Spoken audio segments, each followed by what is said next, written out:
Praise the lord. મિત્રો, આજે આપણે પિતરનો પહેલો પત્ર, તેનો ચોથો અધ્યાય અને તેની 12મી કલમમાંથી પ્રભુનું વચન જોવાના છે. વચન આ પ્રમાણે છે: વાલાઓ, તમારી કસોટી કરવાને માટે તમારા પર જે અગ્નિરૂપી દુઃખ પડે છે, તેમાં જાણે તમને કંઈ નવું થયું હોય એમ સમજીને આશ્ચર્ય ન પામો. આમીન. આ પ્રભુનું વચન છે.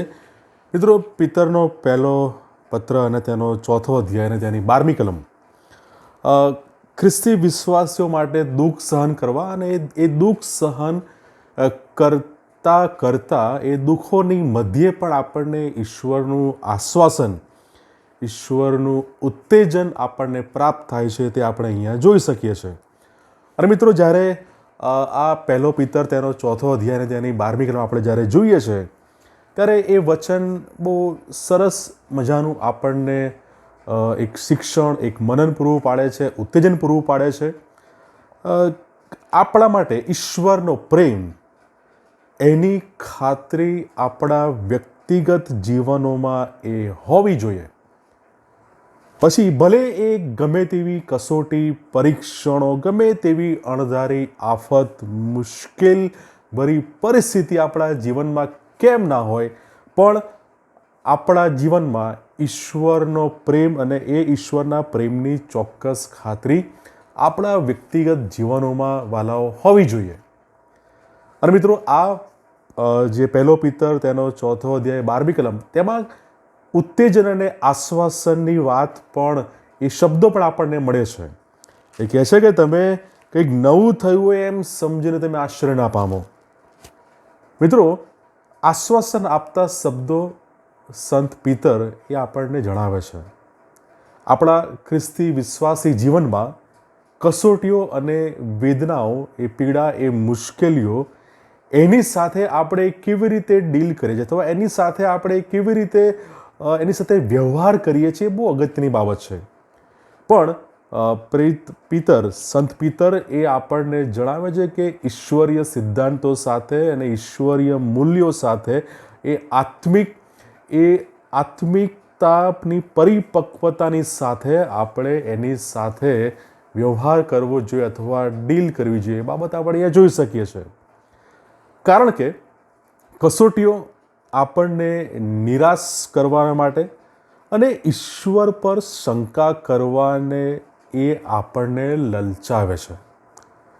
અને ઘણી બધી સમયોમાં એ કસોટીઓ, એ પરીક્ષણો, એ ઈશ્વરના આયોજનો વિશે શંકા, એ બધી બાબતોમાંથી આપણે લગભગ પસાર થઈએ છીએ અથવા થયા છે. અને કદાચ આ પત્રના લેખક પિતર, એમના સમયમાં પણ એવું કશુંક બન્યું છે અથવા એ બની રહ્યું છે. અને એ જોઈને પ્રેરિત પિતર, સંત પિતર એક શબ્દ વાપરે છે, અગ્નિરૂપી દુઃખ. ઇંગ્લિશમાં એના માટે શબ્દ છે ફાયરી ઓર્ડર અથવા ફાયરી ટ્રાયલ. એ સમયે કદાચ જ્યારે આ પત્ર પિતર લખી રહે છે, ત્યારે કદાચ એની આસપાસનો સમય, અને એ સમયે નીરો બાદશાહ એ બાળકોને અને નિર્દોષોને એ ક્રૂરતાપૂર્વક એ મારી નાખે છે. અને ઇતિહાસ નોંધે છે કે એ જીવતા બાળી નાખે છે. અને એનો ઉપયોગ એ એમના રાજ્યમાં એ મશાલો તરીકે, એ મશાલના અજવાળા તરીકે એનો ઉપયોગ કરે છે. અને માટે જ પિતર આ બધી બાબતોથી વાકેફ છે, પિતર આ બધું જોઈ રહ્યા છે. અને એટલા માટે જ એ પિતર શબ્દ વાપરે છે, અગ્નિરૂપી દુઃખ. મિત્રો, પિતર અહીં જે અગ્નિરૂપી દુઃખ, હમણાં જ મેં કહ્યું એ પ્રમાણે ઇંગ્લિશનો શબ્દ છે ફાયરી ઓર્ડેલ અથવા ફાયરી ટ્રાયલ્સ, એ વિવિધ પ્રકારની મુશ્કેલીઓ, અપાર વેદના, અપાર દુઃખ. કારણ કે જ્યારે નીરો બાદશાહ જ્યારે સામાન્ય નાગરિકોને જ્યારે જીવતા બાળી નાખે છે, એ કેવી વેદના અને કેવી પીડા છે. અને પિતર એ બધું જોઈ રહ્યા છે અથવા એમની સામે અથવા એમના જાણમાં છે, ત્યારે પિતર એવા શબ્દો વાપરે છે, અગ્નિરૂપી દુઃખ. અને પિતર એ શબ્દ વાપરે છે, અગ્નિરૂપી દુઃખ. અને જૂના કરારનો તમે જુઓ, ગીતશાસ્ત્રનું પુસ્તક, તેનો 66મો અધ્યાય 10મી કલમ, ત્યાં પણ એક ભઠ્ઠી અથવા એક બળતી જગ્યાનો ઉલ્લેખ કરેલો છે.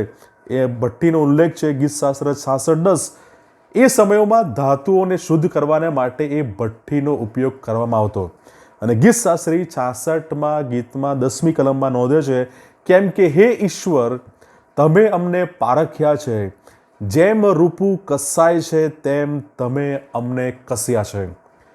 પિતર અહીંયા જે દુઃખો પડે છે એની વાત કરે છે, પણ સાથે એ આશ્વાસન અને ઉત્તેજન આપે છે કે તમને એવા દુઃખો થયા છે એમાં તમે કંઈ નવું ન માનતા, તમે એમ સમજીને કે આશ્ચર્ય ન પામતા.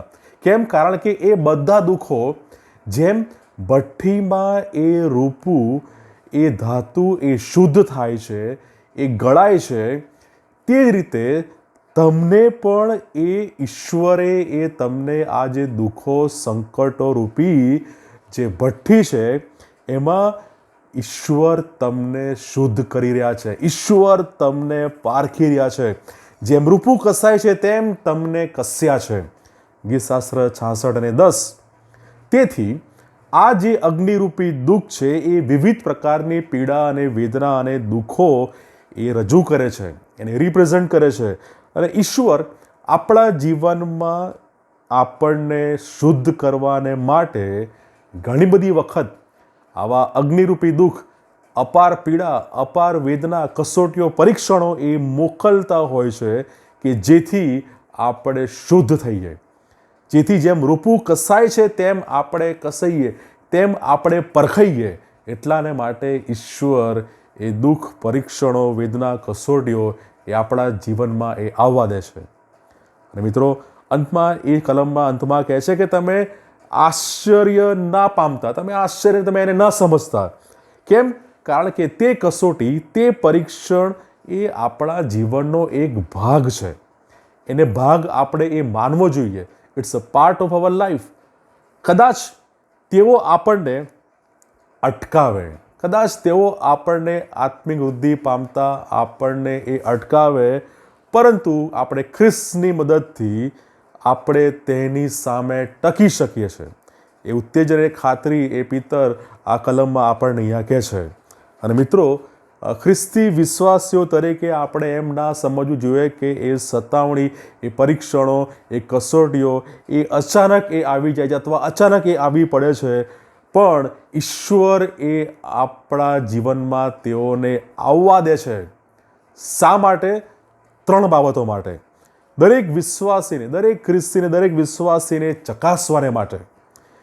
દરેક વિશ્વાસીને ઈશ્વર એમના જીવનમાં ઘણી બધી નકારાત્મક બાબતો છે, શૈતાની અંધકારુ બાબતો છે, એ દૂર કરવાને માટે એ પરીક્ષણો, એ કસોટીઓ આવવા દે છે. અને ત્રીજી બાબત, વિશ્વાસીને, દરેક વ્યક્તિને એ શુદ્ધ કરવાને માટે, એ સંપૂર્ણ કરવાને માટે, પારખવાને માટે, એમનો વિશ્વાસ એ પ્યોર કરવાને માટે, ક્લિન્ઝિંગ કરવાને માટે પણ ઈશ્વર એ પરીક્ષણો, એ સંકટોને ત્યાં આવવા દે છે.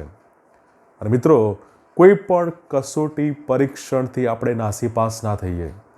પણ 1 પિતર 4 અધ્યાય 12મી કલમ, આશ્ચર્ય ના પામીએ. ઈશ્વર એ આપણા જીવનમાં એટલા માટે આવવા દે છે કે ઈશ્વર આપણો વિશ્વાસ એ ચકાસે છે અને આપણને પણ એનું ભાન થાય છે. ઈશ્વર આપણામાં ઘણી બધી નકારાત્મક બાબતો છે, શૈતાની બાબતો છે, એ બધી દૂર કરવા માગે છે. એટલા માટે એ આવવા દે છે.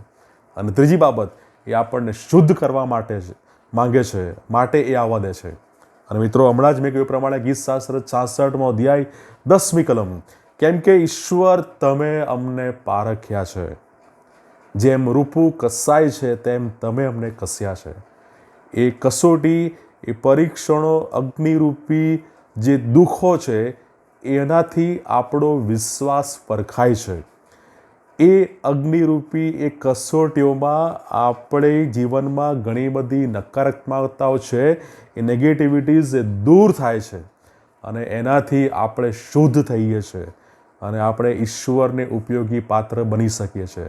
મિત્રો, આ 1 પિતર 4 અધ્યાય 12મી કલમ એ આપણને ખાતરી, ઉત્તેજન અને આશ્વાસન આપવા માગે છે કે આપણે કોઈ પણ પ્રકારની કસોટીઓ, પરીક્ષણોથી, સંકટોથી આપણે નાસીપાસ, નિરાશ ન થઈએ. એ આપણા જીવનમાં અને ખ્રિસ્ત પરનો આપણો વિશ્વાસ છે એની વૃદ્ધિને માટે, આપણો વિશ્વાસની પારખ કરવાને માટે અને આપણને શુદ્ધ કરવાને માટે એ જરૂરનું છે, એ અગત્યનું છે. અને પિતર એ શબ્દ વાપરે છે, તમે એથી આશ્ચર્ય ન પામતા. પ્રભુ આ વચનો શીખવા સમજવા આપણા સર્વની સહાય અને મદદ કરે. God bless you.